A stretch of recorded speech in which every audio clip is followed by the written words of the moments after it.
they do have parts.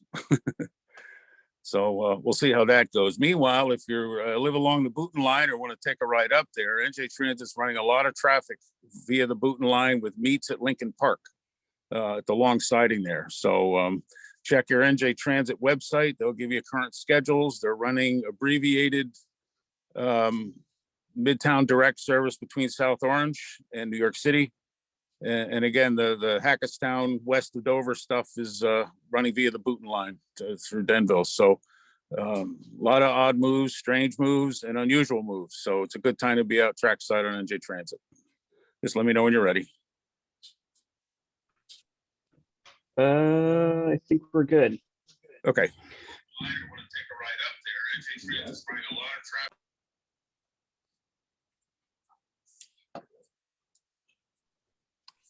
Okay, so we're going to hand it off to you, Luke. So Luke here is joining us from the Hanford Mills Museum in upstate New York. The Hanford Mills Museum is a working sawmill.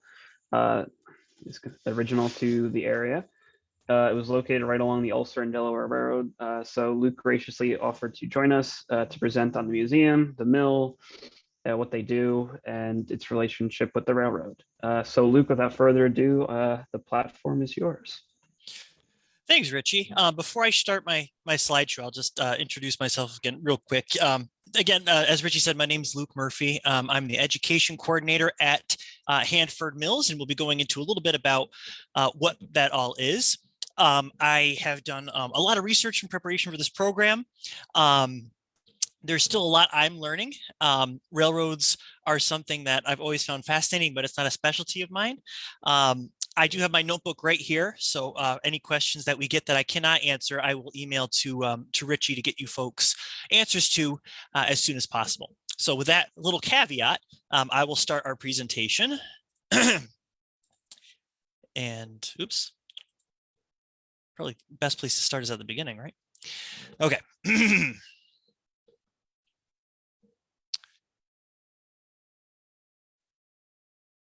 Okay, so the title of this presentation is Hope's Business in the Railroad in East Meredith. And it might be probably a good place to start is to talk about who we are, how we kind of tie into the railroad, and how kind of our history and our hopefully our future are tied in with the railroad. I put our mission here because I think it's a pretty good overview of what we are and what we do. And I'll give you folks a brief history of the museum as well.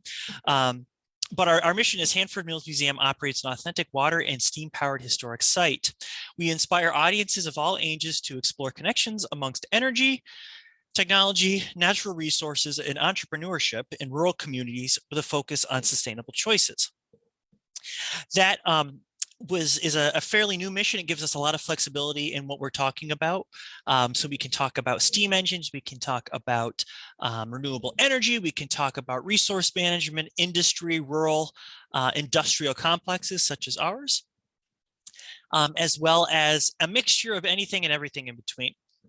So we, as it says in our mission, we're a historic site that has been powered by water for the past 170, well, it was 76 years now. And we started off as as just a small sawmill. This whole building right here, the oldest part of it, the 1846, the going on 200-year-old portion of it, is if you can kind of imagine a line going down here, this was the old exterior wall. Everything else was an addition that was put on later, and we'll talk a little bit more about what that addition was and what it did and why it helped us to stay open for so long. Initially, we were one of many mills located on what's called the Courtright Creek. It's a very small tributary leading into the Susquehanna River, which is only about 8 miles away from where the mill is located. But we started off water power. We're still water powered today. It's hard to see in this image right here, but behind this log bunk, which is where we store our logs before we're ready to saw them up, there's a hand dug lake. It's about 12 feet deep at its deepest point and has a 1 million gallon capacity. It was dug out at the same time as the original mill building was built. is quite a feat of engineering and of human muscle power. It was done before there were any steam engines in the area. East Meredith is in Delaware County, New York. It's very rural. And before the rail line came in 1900, the road systems really were not in existence. There were some, but very few. The Hanford family bought the mill, which is what we're named after, in 1860. So about 14 years after it was in operation. At that point, it was doing mostly saw work for construction. A lot of the buildings went up within about 50 years of each other in the town. And it was purchased by one of the workers. His name was David Josiah Hanford. We call him DJ for short because David Josiah is a bit of a mouthful. Nice name, but a bit long. And between himself and his sons, they owned and ran the mill for 85 years, from 1860 to 1945, right around the end of World War II. At which point his sons were retirement age, and they sold the property to another set of workers by the name of Pizza, a couple of brothers, the Pizza brothers, spelled Pizza. I'm not sure if that's exactly how they pronounced it. It's how the folks in our neighborhood pronounce it. So that's how we go with spelled pizza. We call it Pizza. And those brothers, who were employees of the Hanfords, took over the business in 1945 and ran it approximately 20 years into about 1965, when right around the same time as the railroad, actually, we'll talk about that, they went out of business. The property went up for auction, and in 1967, it was purchased by our founder. His name is Ken Kelso. He's recently passed, or since then passed. And it was kind of in limbo for about 5 or 6 years. There was a lot of work that needed to be done to restore it. The initial thought, according to the newspapers, was that it was going to be turned into a Delaware County Disneyland. It was going to be turned into an amusement park. Thankfully, that didn't pan out because it's one of very few, at least within our county, standing historic mills. And they began doing the groundwork for the mill to restore it to its approximate 1900 version. Okay, I think we're good. What was I saying? Oh, yes. So we've been working on it for just under 50 years. Next year's our 50th anniversary as a museum, getting almost everything back into working order. But it's been a labor of love for the past 50 years, for sure. So what did we do and what do we do now? I have kind of divided this up into 4 separate eras that they do intermingle, and they're not scientific. Our curator probably wouldn't necessarily agree with me, but for the sake of this presentation, I divided it up into 4 eras. So our early history, kind of going from 1846 up until about 1880, 1890. A lot of what we were doing was very basic sawing. As I said a couple minutes earlier, most of this area developed very quickly within about a 50-year time span, and there was a big demand for building materials, which were one of the main mills in the town. One of 7 was Hanford Mills. And we initially started off with what was called a sash saw, which is essentially a saw that is very similar to what you might think of when you're cutting down a big tree in the forest. It goes back and forth, only it was on a belt system, so it did it by itself. Beginning around 1870, we upgraded to what you can see here as a circular saw. It's much quicker, much cleaner cut, much more efficient. And we actually have our own very, very small rail system in the mill that stretches for about 30 feet's generous, but about 30 feet. And it's what I like to liken it to is similar to the cheese cutters at a grocery store. What happens is this saw is turning, this entire cart pushes forward, and with a pull of a crank, cuts the board, goes back and brings it forward to a set width, which can be anywhere from a 1/4 inch all the way up to whatever we want it to be, beam sized. Beginning around 1880, the mill began to expand even more.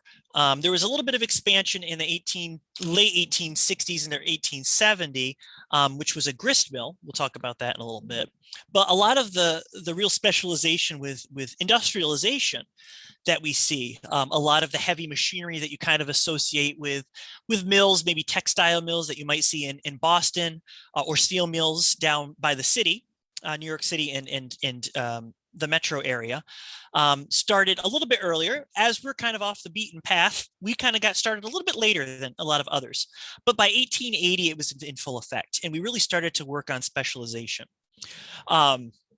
We did a lot of, and I'm going to take my screen down for a minute because I want to show you one of the products that we make and we'd still make. I'll share this in a moment, but I have here with me one of our reproduction butter tub covers, which we will make.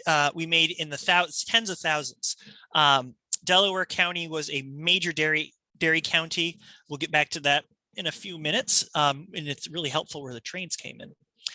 But we would manufacture relatively specialized, as opposed to general use goods. Things like that butter tub cover. As the trains came and they helped us move our product a little bit quicker, we were able to make things like milk cartons, and they were a big seller for us, a big part of our business, and they're very popular. We were also able to make things like with lathes, with turning machines, things like broom handles, tool handles. That wasn't particularly a successful business venture for multiple reasons, mainly because they couldn't dry the wood fast enough and they ended up cracking. We actually, in our archives, have this couple of very angry letters, understandably so, from people trying to sweep their businesses or in construction using hammers, and they would snap in half because the wood wasn't dried enough. So that didn't last very long. As a result, we have hundreds of the things laying around the site that are probably very dry now and good to use. With the coming of the locomotives in the Delaware and Ulster Railroad, Ulster and Delaware Railroad rather, we're really able to kind of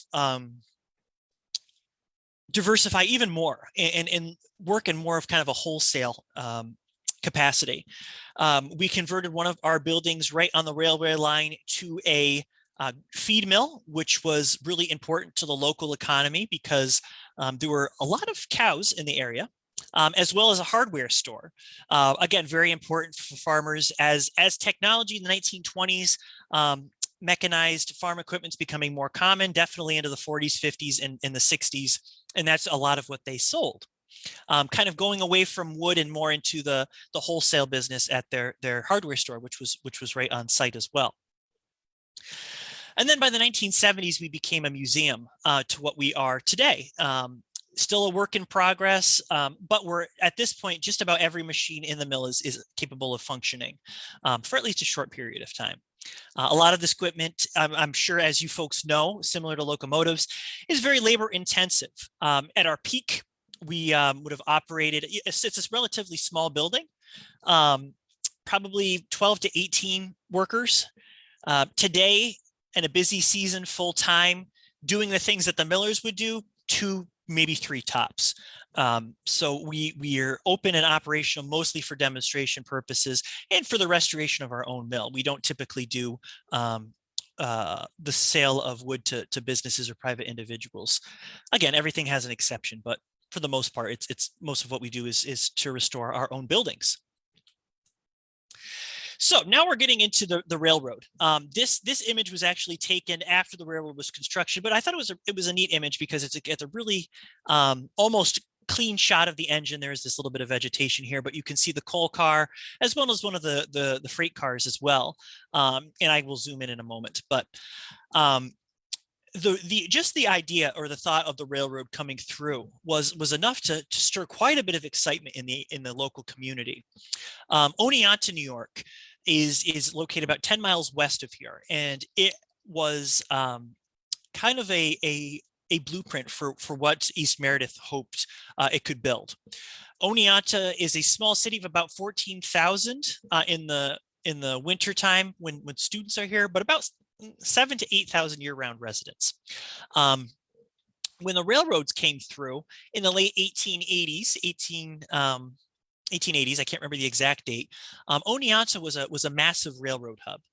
In fact, it was home to the world's largest roundhouse for several decades until Germany built a larger one, which was sadly bombed out during World War II, I believe, by the Soviets. So we have the interesting honor of in our area being home to the world's largest roundhouse twice.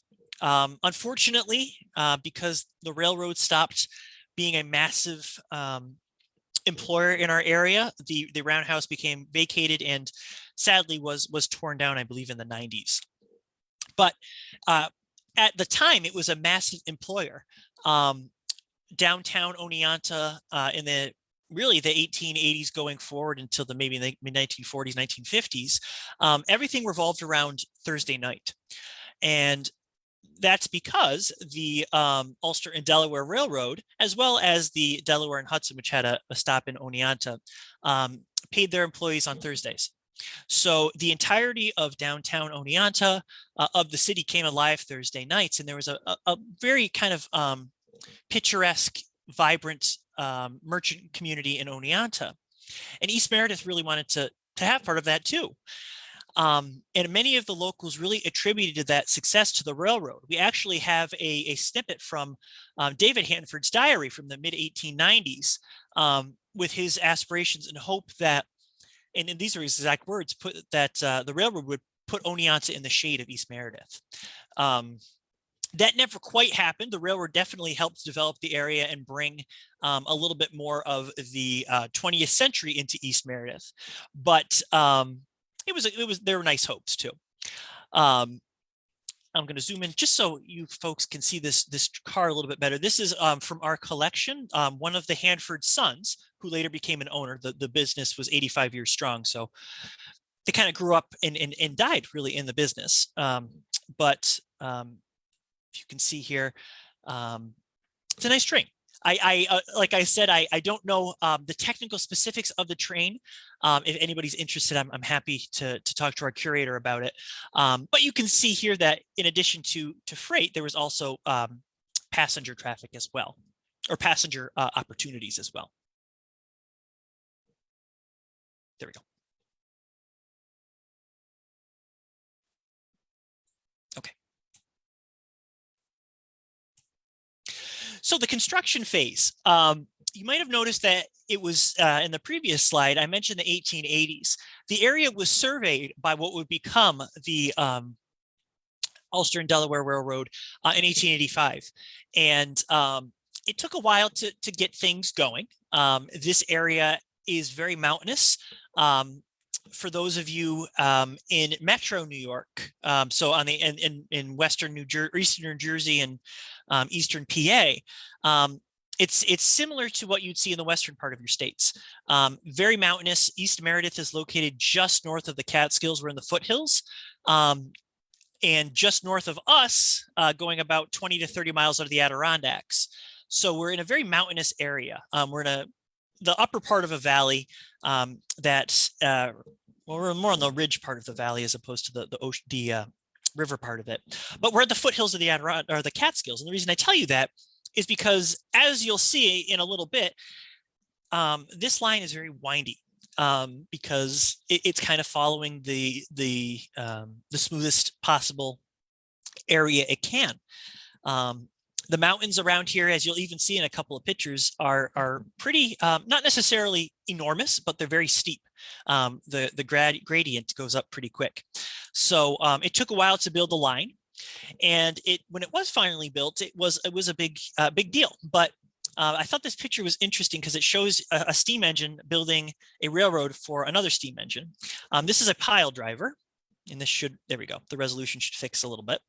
It was steam powered power driver. Interestingly enough, because we were a sawmill, a lot of the fuel we used for our steam engines wasn't coal, but wood. We had tons and tons of scrap wood because when you're cutting lumber, there is a lot of wood that you can't use. Its dimensions aren't quite right. It's not strong enough. Bark. Some of it would be sent to tanneries, but others wouldn't be worth it. So I don't know for 100% certainty what's fueling this engine, but I think I can say with some pretty good confidence that it likely would have been wood scraps. And this is right on our site. It's difficult to imagine now because as the railroad left, a lot of the area kind of faded back into the wilderness, but this is right probably 200 feet from our main mill. There's the brook here that feeds the main pond, the mill pond, which powers the water wheel, which powers all the machinery. So this looks like they're right at the edge of that pond there, and they'd later build a couple of bridges. Like all things, late 1800s, early 1900s, this was dangerous work. Our mill we're fairly fortunate that we had relatively minor injuries. The only confirmed injury I know of that's not kind of like an old wives' tale is one of the owners lost his finger, but he went on to run the business for another 40 years. So it didn't really impede him very much. And we know that because his wife wrote about it in her diary. It almost seems like she wrote about it as an afterthought. So either it wasn't very serious or she didn't like him very much, but I like to think that it's probably not very serious. Another kind of hope that the railroads provided, especially in this area, was the prospects for a new life in a new country. A lot of the folks that built the railroad in this part of the state were Italian immigrants.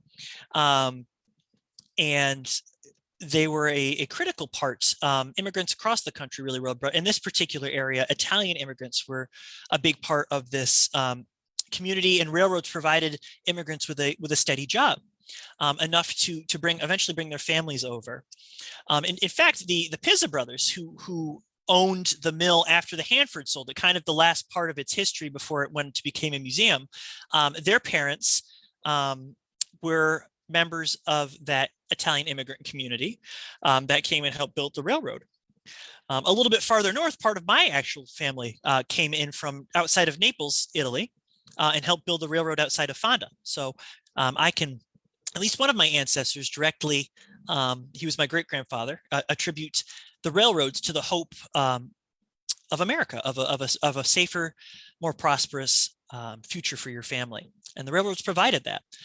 Sadly, they were very dangerous too to work on. So you had to keep that in mind when you're working on them. But the idea of a railroad, the idea of the United States, of offering opportunity was very appealing to people. So not just East Meredith, but across the country, even across the world, it attracted folks to the United States. It was an important part of our history.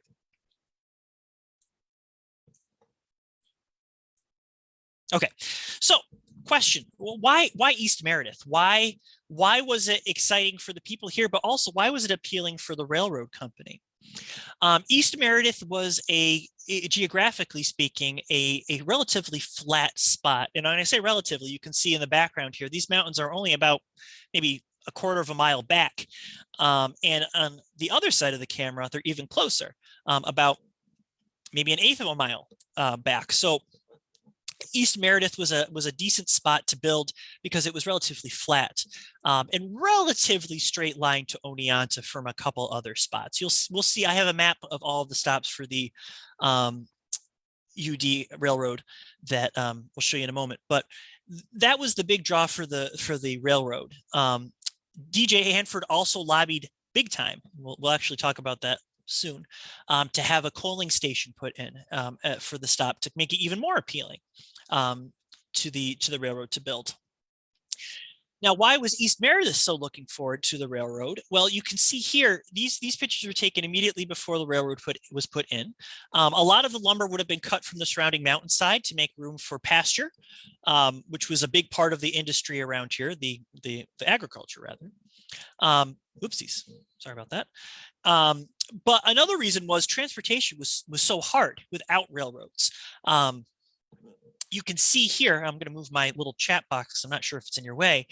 This is a boiler that we used for about 30 years, and to kind of help us move into the industrial age. We still have a water wheel. We still use it. It's very useful in the summertime. However, if you're from upstate New York or Western PA, kind of getting away from the coast a little bit, it stays cold here for a while. We can expect snow starting as early as October, going through May, and with that comes freezes. if water gets into the buckets and freezes those buckets on our water wheel, it could destroy them and it would render them useless. So kind of going into the steam age, having a steam engine, we warm up our own water into steam. We don't have to worry about that freeze. Unfortunately, to get that steam boiler here, it had to go to the closest railroad stop at that time before East Meredith had one at Hanford Mills, and that was Oneonta, which is 10 miles away. As you can see, this is a massive piece of equipment. And it had to be taken by horse and buggy down from Oneonta in 1895, just a couple of years before the railroad came into existence in this particular part. It was so heavy, in fact, that the Hanfords were charged with the responsibility of reinforcing the bridges. At that time, the bridges were not strong enough to carry this, as well as the horses, as well as the driver up top. So the railroads would have allowed a lot more equipment, a lot more steam technology to be brought in, as well as farming equipment. This is a very big farming community.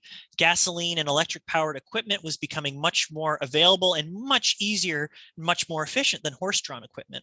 And the easiest way to get that in would be through a train line. So the community was really excited for that to come through. Let me bring this over here again. So there was a lot of another reason why it was a good idea to bring the line through, because there was a massive demand for goods going throughout the state and eventually going down to New York City, which was a major purchaser of goods in upstate New York. One of those goods that was in high demand was dairy. I showed you folks that image of that, or actually the real life butter tub here. This is the machine that would make them. It's called a square edge turner. And we could do 1,000 of these a day at our peak. And we would sell them very, very quickly. So beginning in the 1880s, Delaware County, New York was the largest producer of dairy, I believe, in the country, and if not the country, at the very least, the state of New York. It's a massive county geographically. It is actually about 100 square miles larger than the state of Rhode Island. However, whereas the state of Rhode Island has about 1.25 million people packed in, we have about 46 to 50,000 people. So there's a lot of room. So much of that land was used for dairy, for farming. Dairy was kind of king around here for many, many decades, and still is very important. At its peak in the mid 1880s, there were over 5,000 dairy farms with about 50,000 head of cattle. There weren't that many more people then than there are now. Upstate New York has seen a lot of folks move to other areas, but I don't believe there was much more than 50,000 people living in this county at any point in its history. So it was an important part of this county's history.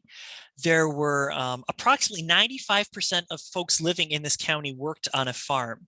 The Hanfords were no exception to that. They actually owned a farm not far from the mill, maybe about a quarter mile away, a dairy farm as well.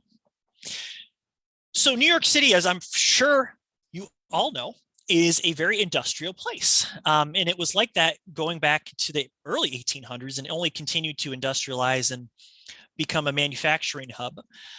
As a consequence of that growth, there was less and less land available for agriculture. There was still quite a few farms in New York at the turn of the century, but nowhere near enough to feed the millions of people in need. So that's where kind of another appeal to the railroad came, was there was a big demand for getting dairy and other products that aren't necessarily growable in a city, grains as well, meats. We particularly dealt with the dairy industry here. So we produced a lot of packaging for the dairy industry. Early on, it would have been those butter tub covers before the introduction of refrigeration on train cars. As train cars became refrigerated and they could travel quicker, we switched over to producing milk cartons as well, milk crates. Early on wood, but if any of you folks remember them, they might have been plastic or metal going into the 50s and 40s and going forward. I can't remember if I gave you this figure, but at the risk of not giving it to you, I'll give it to you again. There was over 7 million pounds of dairy produced here annually in the county. And there wasn't about 7 million pounds worth of consumers in this county. A lot of it went elsewhere in the state. And one of the big buyers was New York City, because there was a big demand for it. And then the final reason East Meredith kind of became a spot was the persistence of DJ himself. He was very, very insistent. He really, truly believed that East Meredith would really benefit from having a railroad coming through, and particularly at his mill for his own business, but the community at large he believed would benefit as well. We have many records of him sending dozens of letters to the train station, or not, sorry, not the train station, the spokesperson for the Ulster and Delaware, asking when the line was going to be built. Unfortunately, DJ died in 1899, 1 year before the train came through, for the first train came through. But I do believe he at the very least, was around to see the tracks being laid. And the pile driver kind of leveling out the ground for it. So he didn't necessarily get to see the fruits of his long decade and a half worth lobbying and hopes, but his sons definitely did. So in July of 1900, I believe it was July 16th, the very first train came to East Meredith. It is, as we were saying, part of the Ulster Delaware Railroad, which at its peak looked very similar to this. I'll have an expanded image for you in this next slide, but it kind of connected the Delaware Hudson to the West Branch Railroad, which went down to New York City. It was kind of a connecting line. I mean, there was also a smaller line called the Delaware and Northern, which went to the East Branch of the Delaware River. As you can see, it's not a straight line, because there isn't much of a straight line anywhere in upstate New York. There's very few roads that drive straight more than a couple of miles, and that's really reflective of the geography of the region. Very hilly, getting to mountainous, and where there's no mountains, there's lakes and rivers, and marsh. So straight lines are hard to come by in upstate New York. It operated for a significant amount of time, at least as far as local memory is concerned. Its peak here is 1902 is when it kind of reached its peak, but it operated for 60 years, up into 1960. So 1900, 1960, a nice even 60 years. I have a neighbor who is, would kill me if I gave you her age, but she remembers back in the early 50s taking the train from Oneonta east to East Meredith. And she went to go to the goods store. I believe she went for candy. Now you might be thinking, wasn't there goods stores in Oneonta? Of course there were. There were dozens of them. However, you didn't get to take the train to the goods store if you went to the store in Oneonta. So she got to take the train down to East Meredith. As the crow flies, it's about 10 miles, but with the stops put in between, it was probably a 45-minute to an hour journey. But probably well worth it. I would imagine it was a lot of fun. And again, operated to 1960. Here's a bigger map of the railroad, and you can see Oneonta is the western terminus, and Kingston is almost the eastern. There's a couple, oopsies, geez, sorry guys. Kingston is just about the terminus. There's just two spots on the eastern bank of the Hudson River, Kingston Point and Rondout, but Kingston was pretty much the big terminus. And this really went through this area right here, where it kind of starts to get windy, is the Catskill Mountains. Hunter Mountain is one of the highest peaks in the Catskills. I believe it's the second highest. It's at just over 4,000 feet. Arkville is kind of the center. Grand Gorge is a beautiful area that cuts through a couple of the mountains. And it's a very, very pretty area. But as you can see, not a straight line, again, because it's very mountainous, and the line is kind of meandering through the flattest parts it can find. But you can see how this connected with the rest of the country. I think probably the more famous in my mind, the Delaware and Hudson, just on the western edge of the railroad here connects to Oneonta at one of its spots.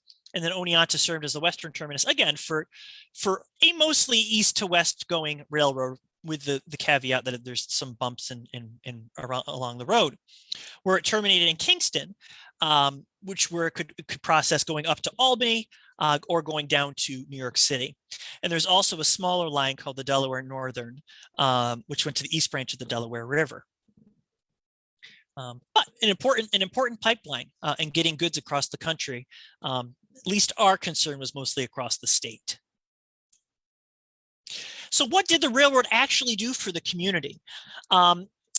It didn't quite make East Meredith a metropolis. I don't think there's ever been more than 1,000 people in this particular town, but it made life a lot easier. It helped bring East Meredith into the rest of the, really helped to connect East Meredith into the rest of the country. It opened up a lot of markets. As you can see, I'm going to bring this picture up a little bit bigger so we can all see it.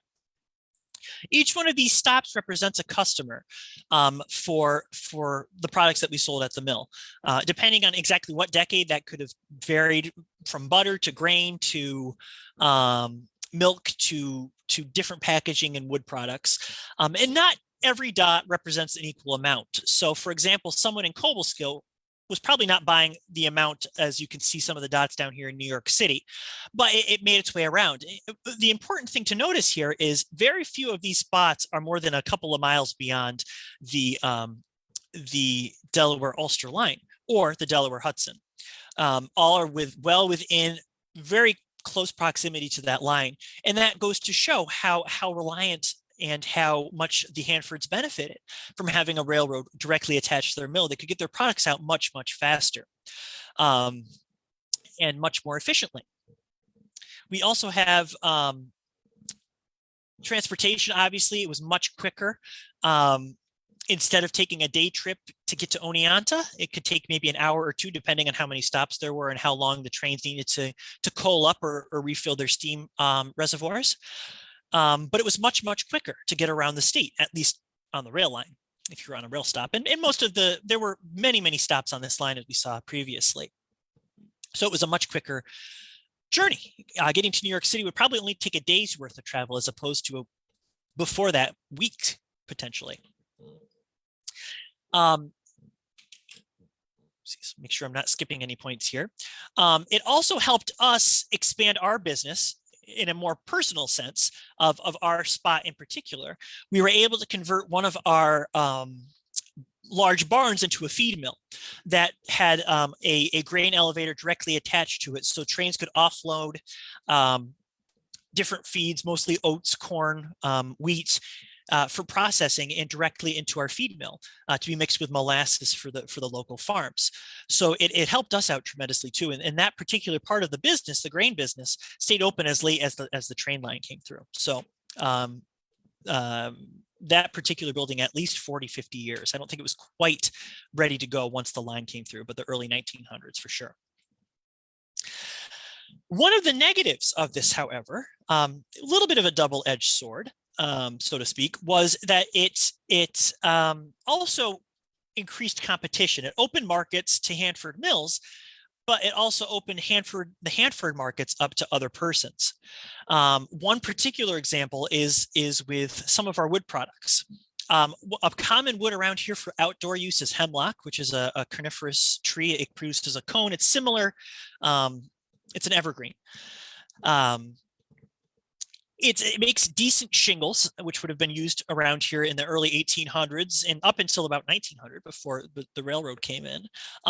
With the wear and tear that we experience up here, the moisture, humidity, hot and cold cycles, it's about a 20-year roof. However, when that rail line came in, you can see how it's connecting out of state with the Delaware and Hudson going into the Great Lakes.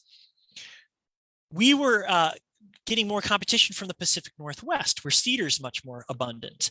And we actually bought a very high-tech for the day piece of equipment called a shingle mill that would make shingles out of hemlock However, it was much cheaper to bring cedar from the Pacific Northwest shingles, cedar shingles from the Pacific Northwest, and put that particular aspect of our business out of business. We couldn't compete.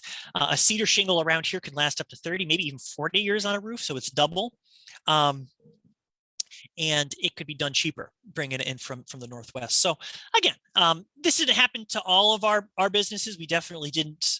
It was definitely a net positive having the railroad come through, but there were certain aspects of our business we just couldn't compete with anymore because other areas of the country could do it cheaper or produce a better product. So the end of the line at Hanford Mills. Why don't we have a train there anymore? Well, it has to do with some trends that we see across the country. The interstate system that really became abundant and signed into law around 1954 started to trickle its way into Oneonta, connecting Oneonta to Schenectady, something called I-88. That corridor was connected, and by 1960, people had, just about every family had a car, more or less. And trucks were becoming a preferred method of shipping. Trains, to be sure, were still important, still are important, but with the roads and the flexibility that trucks offered on the thruway and the interstate, trains became a less viable option. They became less profitable. And as a result, in 1960, the rail company closed, the Ulster Delaware, at least this part of it, closed its line here. And not long after, in 1965, we went out of business as well. So we were closely tied to the history of the railroad in East Meredith. However, the end of the line, at least this particular part of history, is not the end of it all. In fact, our history with this particular railroad is actually very similar in that we continue to survive today in a different capacity. So most of the Ulster and Delaware Railroad is defunct. It's not running anymore. However, just like Hanford Mills, there is a small part of it that is still functioning. Hanford Mills stands as a reminder of what mills were. There used to be ubiquitous. Today, there's really just Hanford Mills in this part of the country, at least in this part of the state, rather. There's other mills in the country. But there is a small line connecting Roxbury to Arkville of the Ulster and Delaware that still runs under the name of the Delaware and Ulster. They switch things around because it's more of a tourist attraction. But they have historic trains that still run there at certain times of the year that you can ride on. Passenger cars, the specifics of which I'm not well versed. I don't want to give you folks the wrong information, but they're historic train cars that run up and down this part of the spur. It's a very small part that's still here, but very similar to Hanford Mills. Hanford Mills is a very small part of that history that's still around as well.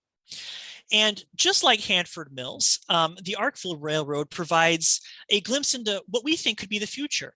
You might be wondering how is an old mill and an old rail line the future? Well, the technologies that they brought into the world are something that folks are looking more and more to, especially in the environmental movement. There's a big push now for sustainable and renewable energy, and a big part of that is water power. We are a water-powered site. We run on a water wheel, and we actually even have a turbine system. It's not nearly as complex as something you'd find in the Hoover Dam, for example, but the fundamentals are there, and they had their starts with mills. Similar with trains, there's a huge push, especially in the environmental community, for trains to be brought back to really invest in new high-speed rail lines for both shipping and passenger travel to cut back on greenhouse gas emissions. I'm sure you folks know that rail, especially modern locomotives, are very efficient forms of transportation. They can do on a gallon of gasoline or fuel what 100 trucks can do. I mean, they're very, very efficient. So their echoes are still here. So even though this is kind of the oopsies, it stopped for a second. I'll pause. The recording stopped, so I'll make sure it comes up. On my end, it said the recording stopped. So I'll pause for a second to see if you guys want to get that back and going. And if not, I'll wrap up. But it doesn't sound like it's back online, but There we go. Awesome. I had a feeling it was going to come back. So even though they're very much so in the past, the rail line, the Ulster Delaware and Hanford Mills are very much so alive and well. And there's reason to hope that this technology and this ideology of sustainability and cutting back on waste, which mills really needed to do survive, as well as I'm assuming railroads. Waste is not good for business, and it's not good for the environment. So these ideas and the technology that was brought from these industries is something that folks are looking back to. So these industries in their original form might not come back, but the technology they brought with them is definitely what is looking like to be the future. Thank you, folks. I know we had a couple of bumps of starting and stopping, but I wanted to save some time for questions, and thank you, folks, for inviting me. And I guess I'll open it up for questions. Yeah, apologies about that. I think that was on my end. The Wi-Fi is a little spotty here, so I'm glad Not we a got problem. going again. Not a So problem at all. It's kind of the Zoom age.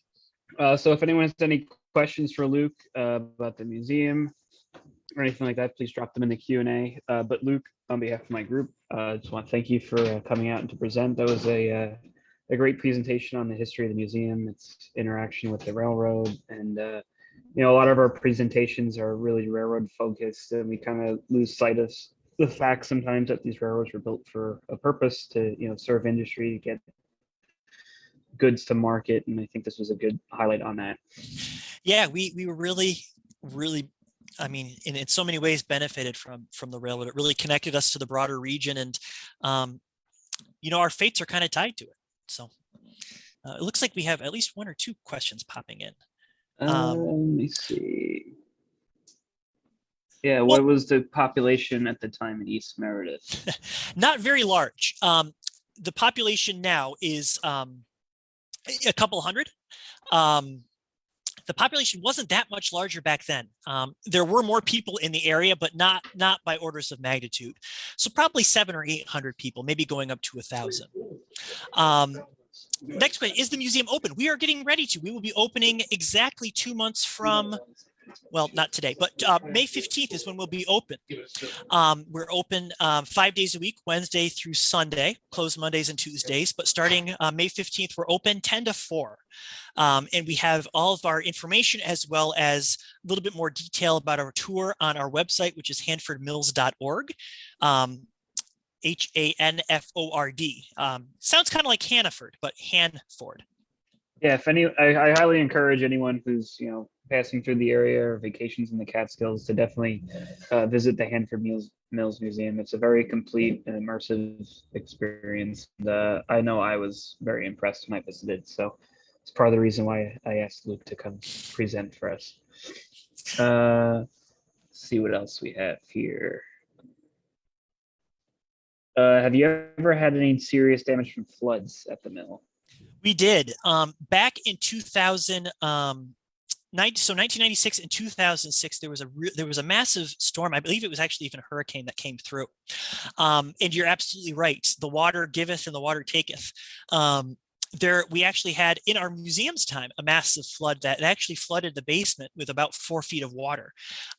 It took months to dig it all out, and one of the things that is becoming more common is we're seeing more heavy rain events in where we are.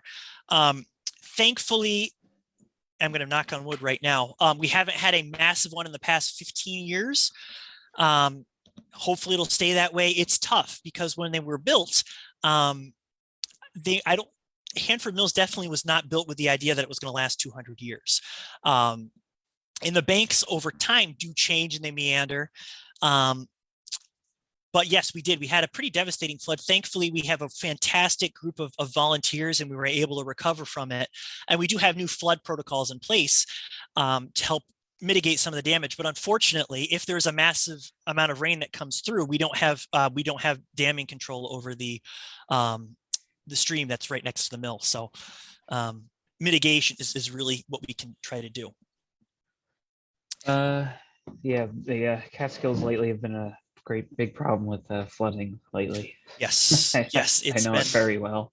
Yes, yep. I grew up in Schenectady and remember the hurricane that came through was Irene, which actually hit, I think, hit PA as well. And actually, I was starting college, and my college was flooded. It was on the banks of the Mohawk, and I started college late. It was a very scary time. Was there a station in relation to the Four Corners? Patrick, that is an excellent question. I'm going to write that down because I'm not entirely certain.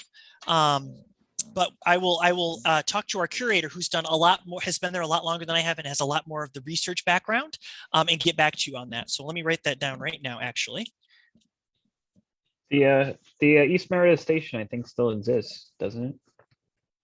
So not too far from the museum. Not far. There's actually a comment in here. Someone who has a connection to East Meredith. Says, Oh, great. Says, I grew up in East Meredith. My father worked for the railroad at that station for a time in the 50s. I remember the Pizza Brothers can.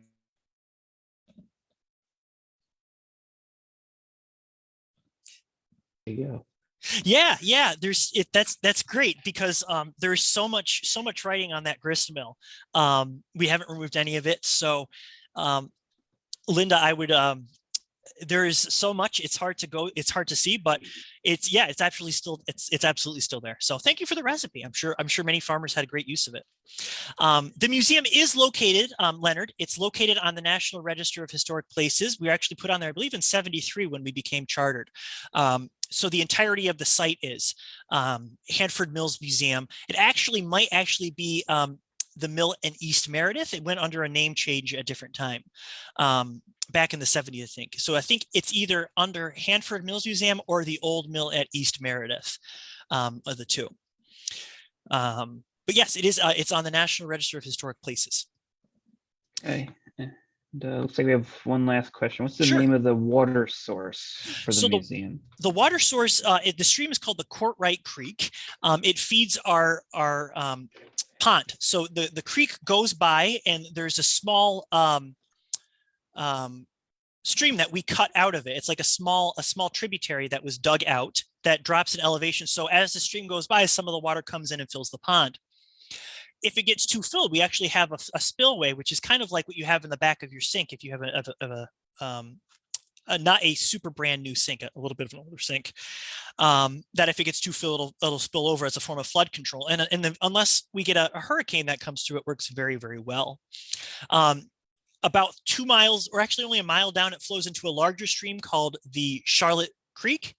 And at about 5 miles down, that's when it gets into the Susquehanna. We're very close to the mouth of the source of the Susquehanna River. It's up in Cooperstown, about 20 miles to the north of us. Thank you. Comments. Thank you for your great presentation. It's greatly in putting on this presentation for our membership. So greatly appreciate it. So the presentation was recorded, so we'll be online. So I'll be sure to share that with you. Excellent. Thank you so much for having me. It was a pleasure. And folks, if you have any questions, please feel free to reach out at our website. My email is lukem@hanfordmills.